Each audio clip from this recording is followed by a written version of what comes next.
we had a really complicated relationship. She would tell me what to do, and I would do it. And whether that was like, hey lady, grab me a beer, or Mallory, eat some food, you're starving.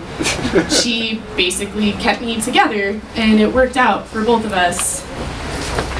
And I remember when I first met Shaina, and she loved reminding me of this, she hated me. Hated me so much. I had moved to the East Coast for about a year, and that's when she started coming to Nevada City, and she made friends with a bunch of my friends, and then I came back, and she was like, who's this bitch? What? And finally one day, she was sitting at the stoop, and I just looked at her, and I was like, you're kind of a tough bitch. And she was like, yeah, what about it? I was like, that's cool. I'm like, okay, we're friends. And a lot of stories have been going through my head, and I've been thinking about a lot of things, but my favorite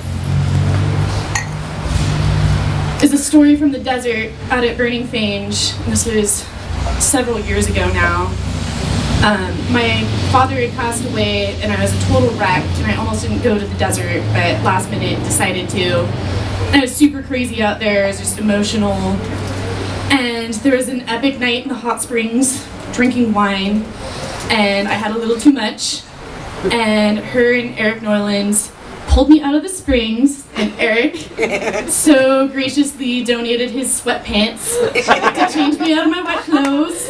And I don't even remember any of this, and Shaina tucked me in. She did that for me so many times. She would like put me to bed and tuck me in and give me little goodnight kisses and be like, it's okay, and I'd be like, oh god.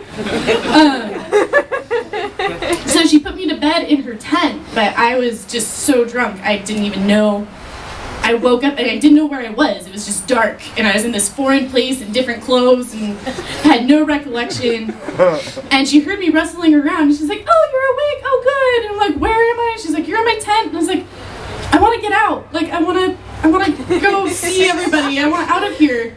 But it's dark, and I don't know where I am, and I don't know how to get out. And she was like, well, just get out. And I was like, well, I don't know how. And she's like, yes, you do. We went back and forth for so long, and she was like, just figure it out, Mallory. You can do it. I know you can do it. Yeah. And I like couldn't find the zipper or anything. I'm like frantically like still drunk in this tent trying to get out, and she's just yelling at me, and then I started crying because I was like, oh, I can't do it. I'm just stuck in this tent forever. She's like, no, Mallory, you can do this. Yeah. I know you can do this. Just figure it out. You're going to do it on your own. I was like, just open up the tent for me, please. And she's like, nope, not doing it.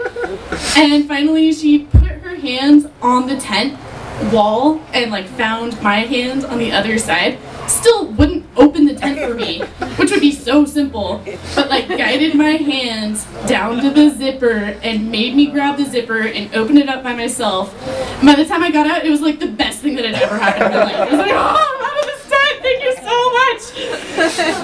And I love that story because that is so how she was for so many people, and I know that she was definitely like that for me, and she's still like that for me, where I get super crazy and emotional and scared and stressed out. I'm like, I can't do this, I can't do this, I don't know what to do.